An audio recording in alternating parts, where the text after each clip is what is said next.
this has to do with George Santos, the guy who lies about everything. Man, this guy's a world-class liar. I think he's even more prominent in the liar world than Donald Trump. That's really saying something. But he's the one that got elected to the U.S. House of Representatives as a Republican from New York. And he has flatly rejected calls to step down because of the lies he has put out there. He told reporters today, quote, if 142,000 people asked me to resign, here's what he really said, quote, if 142 people asked me to resign, I'll resign, end quote. And he later told ABC News that he meant, well, what I really meant was 142,000 voters who voted for me. Each of them would have to ask for him to resign. And according to the New York Board of Elections, he received a total of 145,824 votes. So George Santos, more or less, has drawn a line in the sand. This is what you have to do in order to get rid of me. And, of course, Kevin McCarthy and the rest of these filth, these Republican fascists are just letting this ride. I think a couple of lawmakers who still think that Republicans have raised some issue about this. He later said that the reason he said 142 people was because the elevator he was getting on cut me off, which caused him to misstate. But video shows he was able to finish his sentence before the elevator doors closed. I mean, he lies about everything. And he says, basically, he's never going to resign. He addressed the matter further during an appearance on Steve Bannon's War Room podcast. I mean, listen to what I'm saying. Listen who these people are. It was the first time that the liar Santos sat down for a media interview as these calls for him to resign are starting to build in intensity. And Santos told, quote, it's their prerogative if they want to say that. I came here to serve the people, not politicians and party leaders, and I'm going to do just that. He also added, I wish well all of their opinions, but I was elected by 142,000 people. Until those same 142,000 people tell me they don't want me, well, we'll find out in 2 years, end quote. This is just the most blatant childish of the whole group.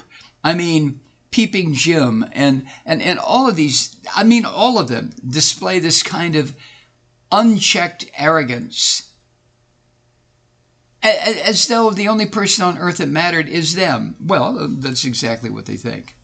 Now, a coalition of New York Republicans held a press conference yesterday criticizing Santos' campaign as deceitful, and they issued a statement calling Santos a disgrace to the House of Representatives. Are you kidding me? A disgrace? Santos is just a little burp. He's a little undigested bit of onion or baked potato where it concerns the disgraceful House of Representatives, where it concerns the Republican Party, the fascist party, whatever you want to call them.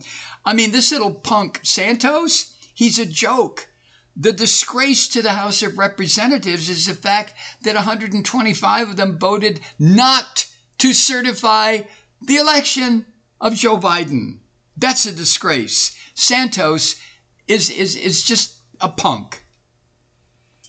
But on Capitol Hill, of course, Santos told ABC he had no plans to leave his position.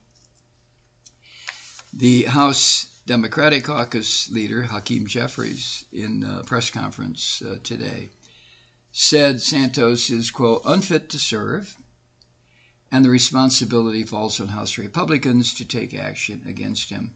Jeffries added this, directing it towards, I'm sure, McCarthy, quote, clean up your house, and you can start with George Santos, end quote.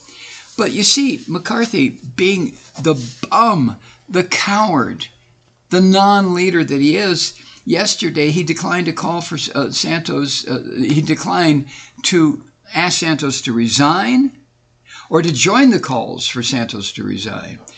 And McCarthy said he'd be placed on some committees. And McCarthy, when he was asked if he would take any action against Santos, McCarthy answered this way, quote, "Is there a charge against him? You know, in America today, you're innocent until proven guilty," end quote. And today, McCarthy reiterated that Santos is now part of the Republican conference, and if it's determined he's done anything wrong, he will be, quote, "held accountable," end quote. McCarthy added this, quote, "Well, what I find is the voters have elected George Santos. If there's a concern, it will go through ethics. If there's something that is found, he will be dealt with in that manner. But they have a voice in this process," end quote. The Ethics Committee. Now, there have been a bunch of investigations, as you know, have been started into what this guy has done to get so-called elected. But will anything happen to Santos? Well, if I were a betting man, as the saying goes, I would bet no. We shall see, won't we?